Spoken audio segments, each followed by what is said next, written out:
अरे उमा, हाँ ये तुमन घर में नवा पहुना कौन हर आहे? अच्छा ए मोर सागा लागे और मछली दीदी के देवर।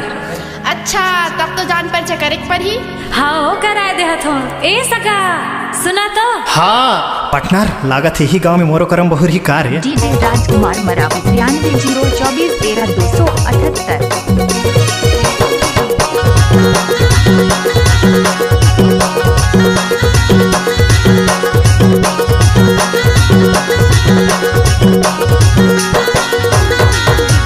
तुहर गाँव आइन सगा नवा पहुना, भौजी के बहन देदा माया चिन्हा। तुहर गाँव आइन सगा नवा पहुना, भौजी के बहन देदा माया चिन्हा। नवा पहुना जी नवा पहुना, नवा पहुना जी नवा पहुना। हमर गाँव आया सगा नवा पहुना, दीदी की देवर लीला माया चिन्हा। हमर गाँव आया सगा नवा पहुना, दीदी की देवर लीला माया चिन्हा।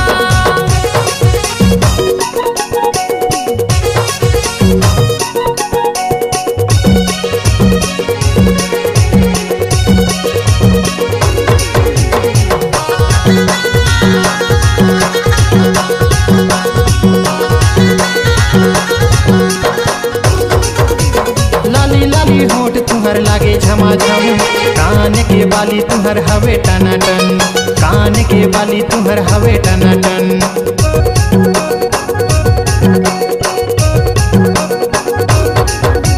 लाली लाली होठे हमरे लागे झमाझम, कान की बाली घलो दिखे टनाटन, कान की बाली घलो दिखे टनाटन। तुहर गाँव आइन सगा नवा पहुना, भौजी के बहन देदा माया चिन्हा। हमर गाँव आया सगा नवा पहुना, दीदी की देवर लीला माया चिन्हा।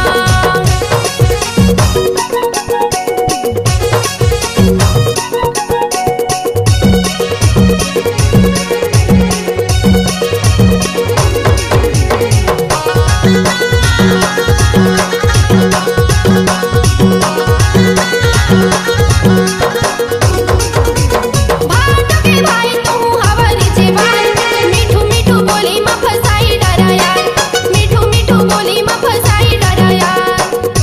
लागत है आउटगोइंग सेवा उपलब्ध कराए पड़ी पार्टनर। कराए दे।